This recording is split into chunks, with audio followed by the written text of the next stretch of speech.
Now moving on, renowned Kannada scholar Dr. Kalburgi's last rites took place this morning. He was murdered in his residence in Dharwad. Now, the probe into his murder, though, is gathering pace. Police sources say that an unlicensed gun was used to kill Dr. Kalburgi. Eyewitnesses have reportedly told police that they heard the shot and saw the bike, and have also described the clothes that these assailants were wearing. The cops are unwilling to comment just yet, but the needle of suspicion is on the right-wing extremist groups, particularly after a Bajrang Dal activist identified as Bhuvit Shetty tweeted a death threat to another known rationalist. Both had allegedly criticized idol worship last year. Let's cut across live to Pratibha Raman from Dharwad. You know, Pratibha, a lot of people have alleged over the year that how Karnataka has turned into a rat lab of extremist ideology. This case in particular perhaps will raise much more pertinent questions. What is it, the kind of clues that the police are now looking for at the moment? Well, in fact, at this point in time, the entire place of Dharwad is in a state of shock. In fact, you can see many people who have lined both sides of the streets waiting eagerly to pay their last respects for the body that will arrive at his residence. In fact, let me give you a picture of this particular area. It's generally a very quiet area, this particular place. No CCTV cameras anywhere.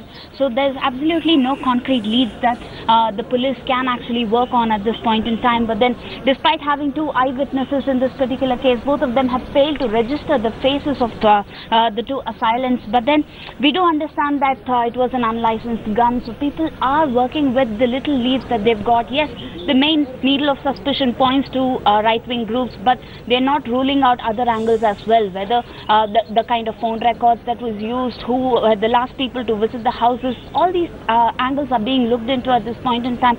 And in the meantime, the Karnataka CM has also announced at this point in time, stating that this inquiry will be handed over to the CID. Let me actually go across to some of the students to talk about their feelings for Dr. Kalburgi. What do you have to say? We are feeling very sad to lose such a great person. It is not only a great loss for Dharwad people, it is moreover the biggest loss for the whole Karnataka. He is a good professor and we want him to get justice. All of them wanting him to get justice. We'll have to wait and see what concrete leads will the police be working on. Also, we understand that the Kolhapur intelligence squad has also arrived to aid in the investigation here. Okay, but Pratibha, you know, was there any sort of a death threat that had been received in the past by Dr. Kalburgi? And also, as far as these assailants are concerned, has the police managed to draw up a sketch based on the kind of eyewitness reports that they have? Well, we do understand that the eyewitnesses did register the kind of bike that was parked outside the residence, also the kind of clothes that the two assailants were wearing. So based on this, it's been very sketchy details at this point in time, but they're also not ruling out CCTV cameras in the entire city where at any given point in time they could have registered the same kind of clothes. So this is the kind of angle that the probe is going on in. But yes, death threats were received. Last year, he was actually in the limelight for making controversial remarks about the orthodox system that has been followed here, which has raised a lot of threats, and there was police protection that was given to him.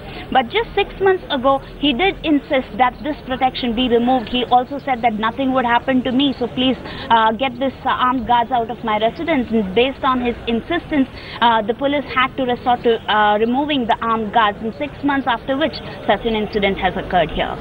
Okay, which is clearly very tragic, unfortunate, and also moving pictures. There are students lining up that street to pay their last tributes with roses in their hand to Dr. Kalburgi. Many thanks, Pratibha, for having joined us for now. Meanwhile, Maharashtra too has joined the probe into Kalburgi's murder with an intelligence team from Kolhapur reaching Dharwad to aid in the investigation. Dr. Kalburgi's is the third murder of a rationalist in the past 2 years. Maharashtra-based Narendra Dabholkar was murdered in August of 2013, while Govinda Pansare was shot dead earlier this year.